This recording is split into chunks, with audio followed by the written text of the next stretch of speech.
Or do we wait till the end? Wait till the end. All right, very good. Okay, so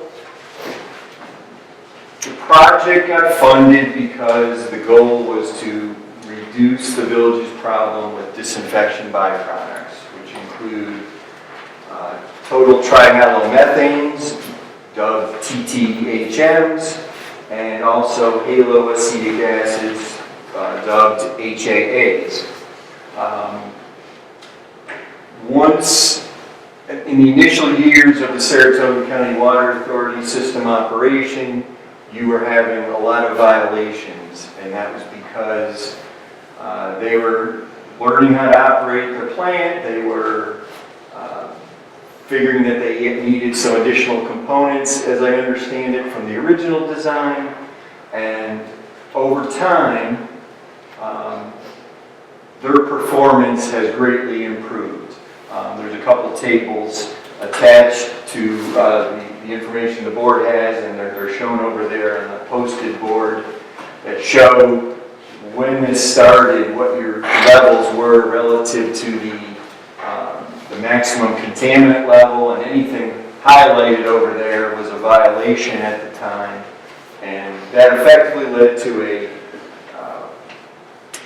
consent order, if you will, an agreement with DOH to fix that problem. That order or mandate from DOH probably helps you get your funding. So, again, the goal here is to get those DEPs, first and foremost, below the MCL, which is what the state deems a healthy or adequate treatment level. And at one point in the project, you know, the goal is always to get these as low as possible within reasonable funds. So we always have to look at those options. So to that end, we submitted in early May a report, summary report to DOH, and basically said, hey, these are all our options. We identified capital costs, O&M costs, and expected performance of each of those options, and presented that to DOH. The main options were granular activated carbon treatment, which effectively, if every drop of water was treated, you would effectively get these contaminants down to the single digits, where currently the maximum contaminant levels are 60 for the haloacetic acids and 80 for total trihalomethanes. So the granular activated carbon would be the silver bullet. However, it's very expensive to operate because it pretty much takes everything out of the water, including the chlorine that already comes in the water from Clifton Park. So it means you have to rechlorinate after you take it out. And the other thing is you're taking out both already formed DBPs plus all the background elements called precursors that, when you add more chlorine, create more of those contaminants. So again, very effective, but it's pretty high on the O&M scale. Another option that was looked at was aerating. You have it where the water comes into the system, you have your distribution storage tank right there. And it gives you an opportunity to use that vessel, if you will, as a treatment tank. And one technology is to, right now you have a mixer that was put in the tank as part of this project, way at the bottom, and it just keeps circulating, and has helped to a certain extent with the levels of these contaminants. And I mention that just to clarify that this is different. This is more apparatus supplied by the same company that aerates the water and then ventilates the top of the tank. So it basically it volatilizes these contaminants. It volatilizes the contaminants and exhausts them from the tank into the atmosphere. The problem with that approach, or that option, is that it does reasonably well with total trihalomethanes, but it does not do much at all, 0 to 5% reduction for the haloacetic acids. Not great, but if you look at where your violations have been, it's been primarily with the trihalomethanes. So if getting under the MCL is the goal, it will probably do the trick. If getting both of these contaminants down to single digits, it will not do the trick. Other options we looked at were, and the reason we did this is because it was thought that the path of the water through the Clifton Park Water Authority was creating some of the disinfection byproducts because of retention time. We looked at getting a more direct connection to the Saratoga County Water Authority, and we would probably do that. The shortest path, the easiest path is right up Route 9 to the circle where the large transmission main from Saratoga County Water Authority goes through there. So that option was thought to, initially was thought to be able to lower our numbers better than we found out. Because what we had done in a later part of this work was sample from the Stewarts up in Maltaville, and we compared the results there to what was coming in over near your tank, and admittedly, it was a little bit better over there, but not a lot. Maybe between 5 and 10% better. No clear, striking improvement. And you'd have to build a pretty expensive pipeline up there. And, so again, still an option, but it wasn't, after we looked at it further, it wasn't found to be as effective as we hoped it could be. Another option that we looked at was connection to Saratoga Water Services up in Malta. They have a well source that has, I'll keep saying it, single-digit numbers in terms of DBPs, and at the time we wrote our initial report, it seemed like there was a possibility that development pressures would extend the Saratoga water system line much closer to the village line, and it would be more similar to the option we described for connecting to the Saratoga County water line. It would be it would be quite a bit shorter. In order to connect to Saratoga Water Services, we have to go all the way up to, I think it's called Cedar Point subdivision. That's the end of the current Saratoga Water Services system. So things going against that are fairly sizable capital cost, and also the fact that their water rate is in $5 plus range, and they were not willing to look at giving you a bulk rate until the project moved a little bit farther. There is a possibility that they could give you a bulk rate so that water cost would be less expensive, but there's a lot more legwork that needs to be done, and it wasn't quite clear that everyone was really willing to move in that direction because of the project costs. So the other option we looked at, started to look at, was groundwater, new wells. The village board commissioned a study from local hydrogeologist Eric Hansen that identified 2 possible areas. There were a lot of doubts and uncertainty about both the quality and quantity of water that might be available. right now, it's, the groundwater is the option that is the least known in terms of what we'll get if the board decide to proceed with it. The other thing that has come up recently, as I was reviewing these options with the DOH, is that the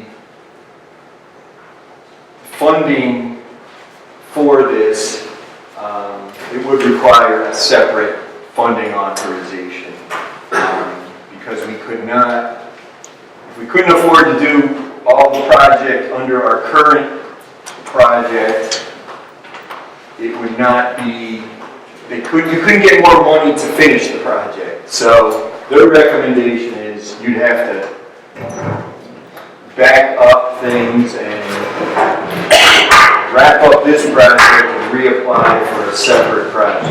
And so you'd still be going at that with all the unknowns we have right now, because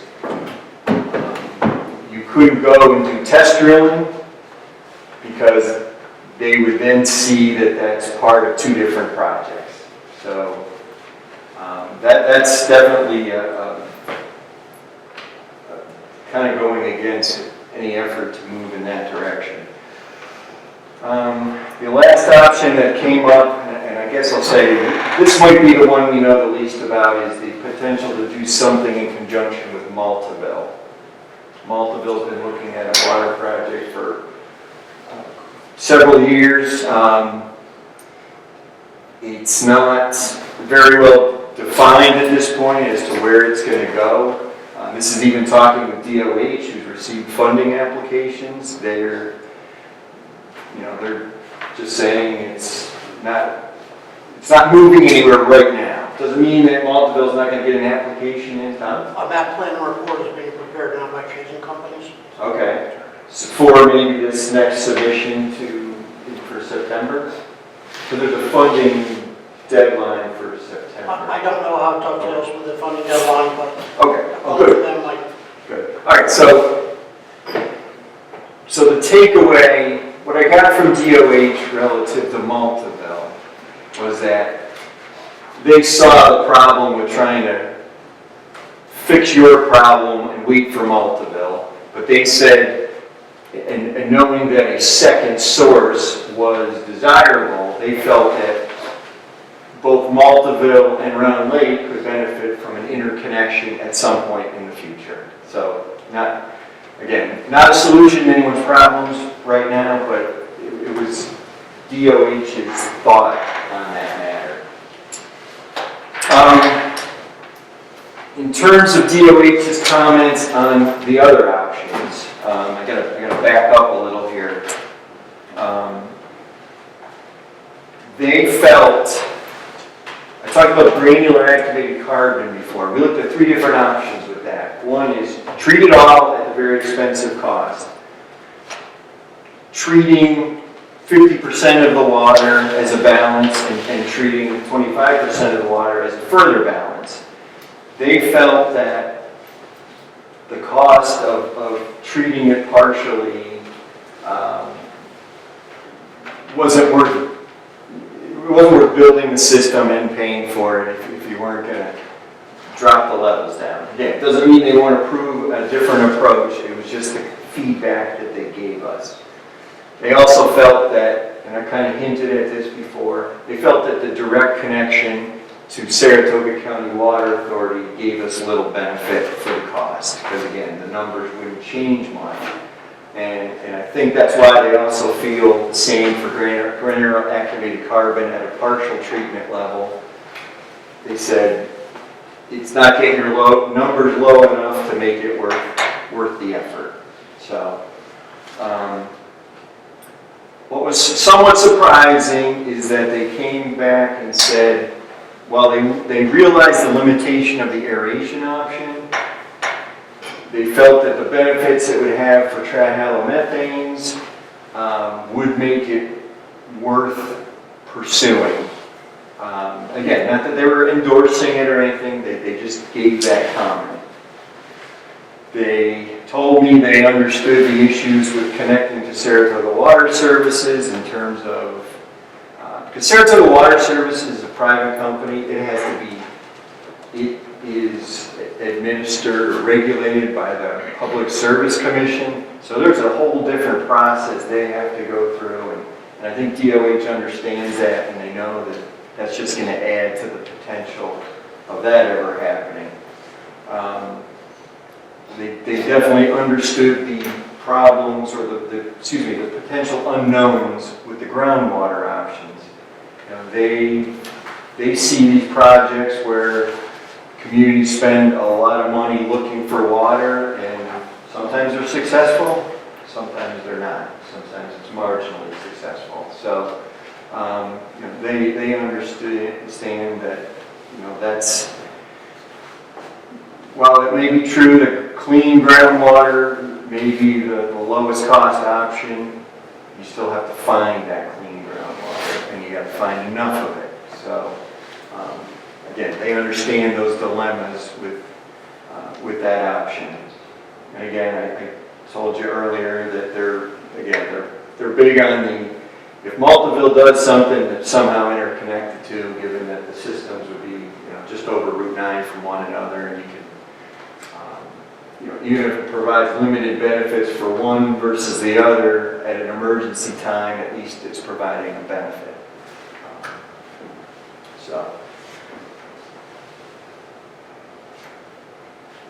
So kind of one of the big things now is, let me step back. The last thing we looked at was no action. Stop where we are right now and do nothing. And the basis of that is that Saratoga County Water Authority is doing, as I said right at the outset, doing a whole lot better than they were right at the beginning. So your water has gotten substantially better. You've been in compliance for quite a while now.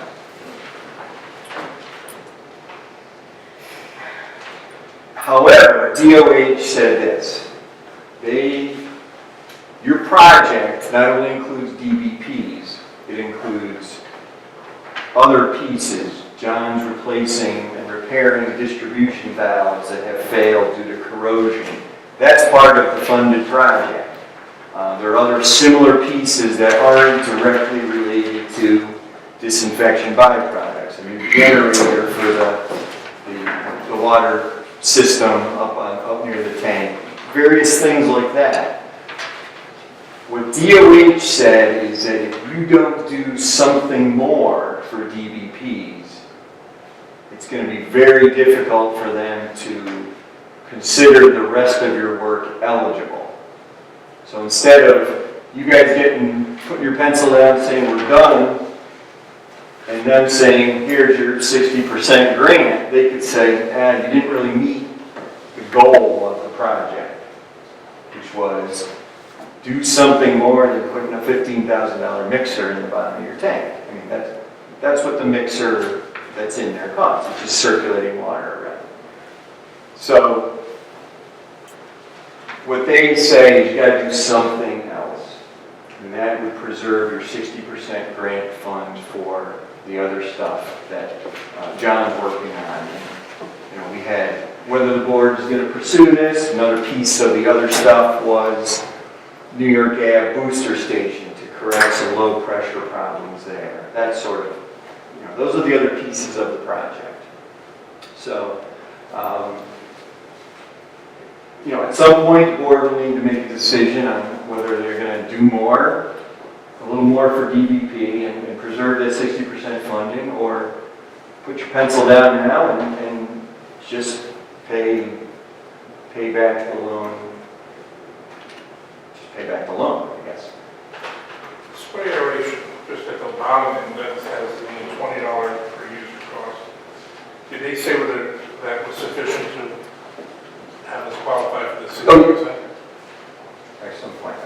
Yes, they did say, looking at the options that we presented, they felt that would suffice. What was that exact?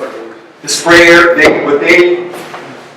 boiled down this to was that spray aeration would be because of the benefits it would provide relative to THMs, which would be like a 30% to 40% reduction, that they would agree that that's doing enough.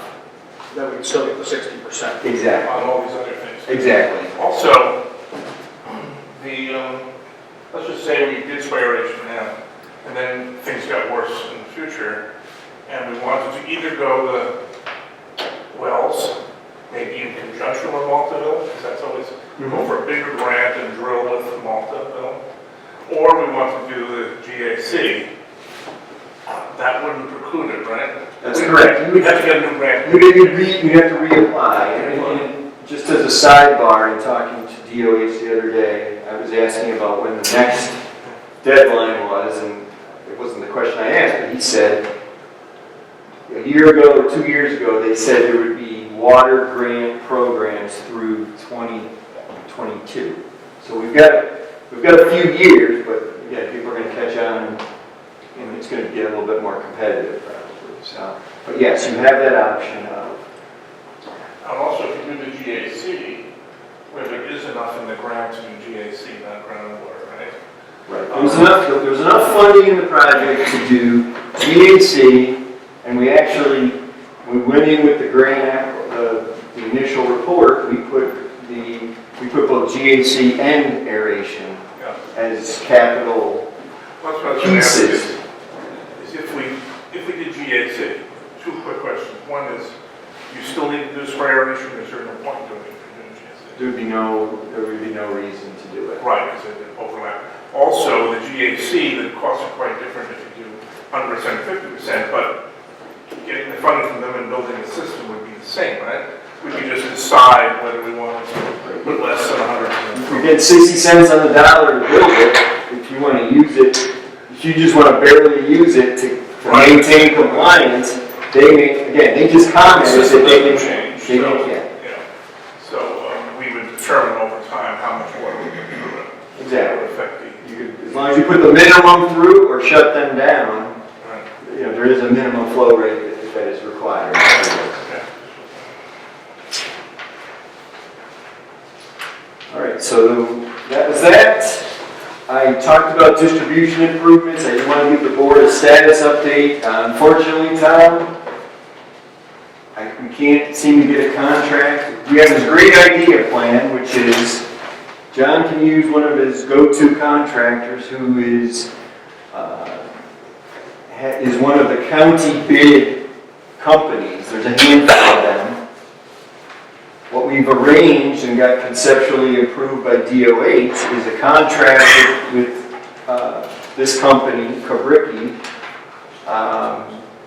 to do the work, including all the DOH funding requirements. They were willing to do that, or at least they told me they were, but we can't get a contract signed by them. It's very frustrating. I've spent so many hours trying to get it. This will make the paper and I'll guilt them into it, but we just can't get the stupid thing signed. And John's been ready to pay for a month, and the connection here with the paving is that John wants to use this outside contractor to excavate for these valves. John and his crew will repair the valves as he's done on other valves already. And following that work, the streets will be paved. So hopefully we'll have this in my email tomorrow and we can move forward, but that's the plan of attack. A couple of meetings ago, the board authorized up to $35,000 with Kabricki to get started on this work. And the idea is, if it's going well and the board feels the same and John has more work to do, we'll just keep going. I think that $35,000 was going to cover about 20 or 25 valves. I think John, you said about 50 or so? Yeah. Okay. So hopefully that will come together. What's frustrating is once they sign, Gary signs, it still has to go to DOH for approval. So I know what's going to happen. Kabricki's going to be here ready to go, and we're not going to have it approved approved by DOH, who needs to approve it so it gets funded. So anyway, that's that. I don't need to belabor that. Gary had asked me to present a project expenses, to identify the project expenses to date, and I basically we're at about $140,000 at this point. And for the board, that comprises the two drawdowns we've had with EFC plus current work that has yet to be submitted to EFC. Pending costs on the project are the valve excavation. I mentioned $35,000. I put in $5,000 extra for John's pieces and parts he might need. And I also put in, again, just in terms of a minimum, based on what DOH told me, a minimum expenditure of $125,000 for spray aeration. Just so the board knows that in order to keep the 60% funded, that's what needs to be spent. So it's a total of a little over $300,000. If you remember what I said before, 355 is your threshold for when the loan starts to kick in short term. So if you put your pencil down after you do these few things, you're still not into that short term. You're still not into the loan drawdown. So nobody likes to pay interest even if it's short term. I figured you'd want to hear that. So. Lastly, DBP compliance. Quarterly monitoring, I collected from your lab the recent data, and again, we're still looking good. Those results are shown on those charts over there. Both for the main village system, basically you have main village, as I'm calling it, you have a different name, and you also have Victorian landings. DOH considers those two separate systems. For the main village system, which is sampled at John's DPW garage, our 12-month running average for THMs is 47. The compliance number is 80. Okay. I will admit that the recent sample was 68.5, but compliance is based on the average of the last 4. Okay. HAAs, haloacetic acids, the compliance number is 38 compared to 60. Your recent number was 37. So again, you have a bit of headroom there, and as well as on the THMs in terms of compliance. And as I said, we've been in compliance since November of 2016, so it's coming on 3 years. Just the facts. Victorian landings. I've always described Victorian landings as just an extension of the Clifton Park Water Authority relative to DBPs. Our analysis, actually, DOH wanted us to look at including DBP treatment for them, but I just don't feel it's warranted because it won't get you much. But Victorian landings numbers, 12-month running average for THMs, 36.5. The recent number was 41. So you're not getting as much of an increase through the system at Victorian landings because it's a lot smaller. Haloacetic acids at Victorian landings, compliance number 27.8 versus 60. Again, a lot of, and again, those numbers aren't much different than what comes in the door from Clifton Park Water Authority. So, that's it, except I did talk to Ed Hernandez at Saratoga County Water Authority today, just to make sure there wasn't any new updates or new programs they were starting or planning. And he basically said there's really no new construction plan, capital improvements at the facility. I know meetings ago, years ago, we were hoping they put in more carbon filtration. But instead, they've been making a lot of operational changes to better remove total organic carbon, TOC, at their microfiltration units, which is the prime workhorse for their treatment. Carbon is just a polishing. If they can get most of it out through their main treatment system, it just leads to better water. And that's what they've been telling me for a couple of years. I think we're seeing it. We are seeing it now with the results. It's just everything continues to trend downward. So that's my presentation. I don't know. Questions to the board first. Questions to the audience. I just say I think all this information which we've been digesting for a couple of years is invaluable. And I don't regret a minute that we explored so many other options. But I think we've come full circle and end up in the same spot. I think. Yeah.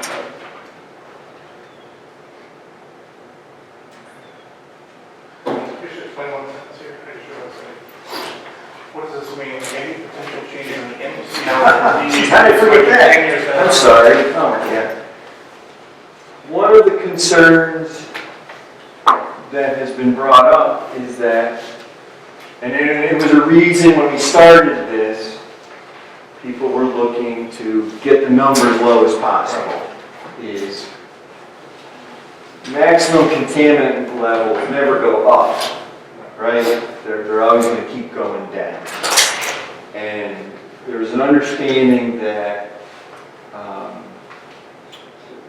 the levels, due to some current investigation by EPA, there would be a near-term change in these numbers. I mean, let's say you want to do is finish a project, get all excited, and then DOH comes in and says, oh, by the way, your numbers have changed. So we always ask about that anyway, but this has been kind of deeper information that had been uncovered, and there was this idea that the haloacidic acids, particularly, were going to be lowered. They asked this multiple times to DOH, and they keep coming back with the same answer. Right, there's a process being started, but it could take upwards of 10 years 10 years, and you don't even know if the number will change at that point.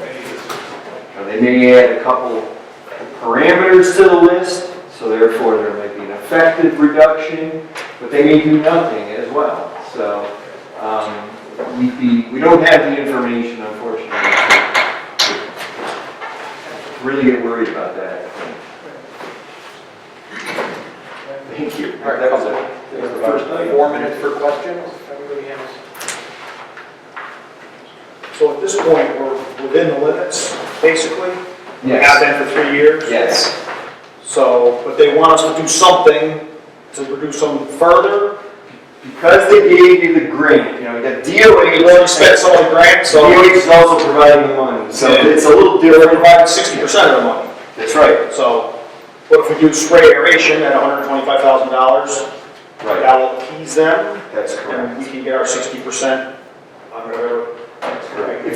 So putting a carbon filtration system in right now at a very high operating and maintenance cost that would go on forever, basically, would be kind of redundant, wouldn't it?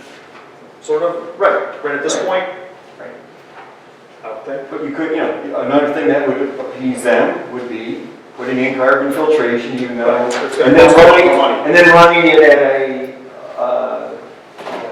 bypassing a lot of it and having it ready for the future. Well, we could do that in the future too. You could. Instead of saying, As Paul said, that's, yeah.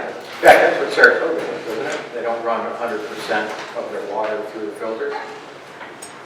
they're supposed to. Sometimes they do. I think they run as much as they can through their the carbon filters, it's just that their demand is higher at other times, so they have to force more water. They're forced to bypass. During peak summer time is really the answer. Because we've gotten a year's worth of information from the county, and they never are running those the carbon filters at less than full capacity. It just becomes less than the full amount because they've got to squeeze more water out into the system. And if EPA decided 10 years down the road to change the contaminant levels for THMs, they'll be beholden to those new levels too. So they'll be taking additional steps to get Exactly. where they want. And you're not their only customer. Right, exactly. So there's a lot of people that'll put a lot of pressure on them to make it better, I believe. And this is all way back when this all started, this is all we wanted them to do, was to get their numbers, do more and get their numbers better. And it's been a long process, but we got, 2013, and finally, it's happened. then Terry and others started Yeah. bugging them, and they did it, and they upgraded their carbon filters, and their numbers went down. I think it's reflected in that chart over there. All righty, thank you, Mike. All right. Thank you, Mike. Next up on the agenda.